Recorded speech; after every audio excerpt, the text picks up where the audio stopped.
beautiful sisters. Good afternoon, my handsome brothers. Happy Sunday. I want to tell you that I love you. My name is Keri Kropke, and I am a trustee on the Brea Olinda School District Board here in Orange County. And I am deeply honored to be here and privileged to be here with you today. And I want to acknowledge that I understand some of you are wondering, what does another white woman have to say about Black lives? And I have struggled with that myself.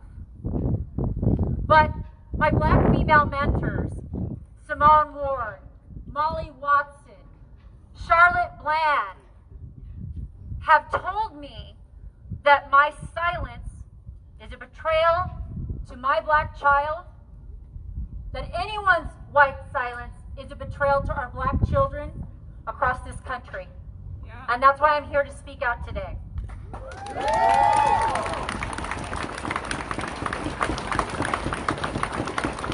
This is a painful moment in our history where we can hear the cries from mothers of children who have been murdered in our streets, not just in the last 3 years, but for hundreds of years, who have gotten no justice, including Christopher Eisinger, killed suspiciously while in police custody 2 years ago by Anaheim police.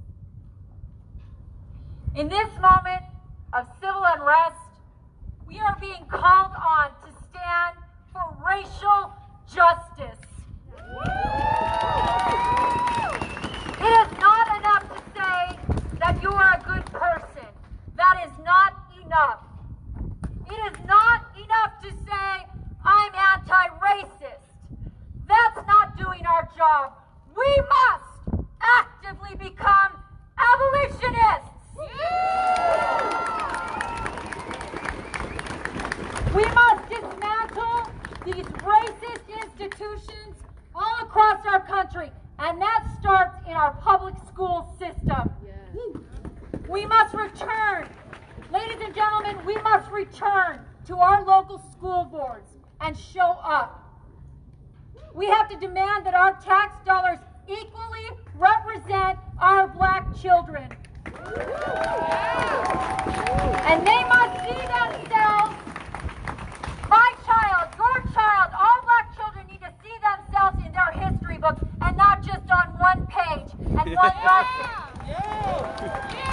Every damn day, it's Black History Month.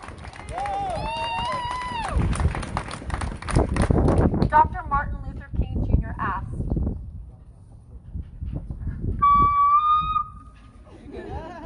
am I my brother's keeper? And we must respond unequivocally, yes. This is not a moment, it is a movement that will take time, perseverance, and dedication. And all my white friends, you're going to have to be uncomfortable. You're going to have to stand alone. You're going to have that conversation with your racist uncle on Thanksgiving that you don't want to have. And you just say to yourself, it's just one day, I got to get through it. No, that's your day of education. That's your day on, not your day off. And that's the day when you speak up and change the dynamic of your whole family structure. You're going to have that conversation, like I did as a teacher, with a racist teacher you've been working with for 30 years in the break room. Yeah. About their microaggressions. I'm learning, folks. I'm learning.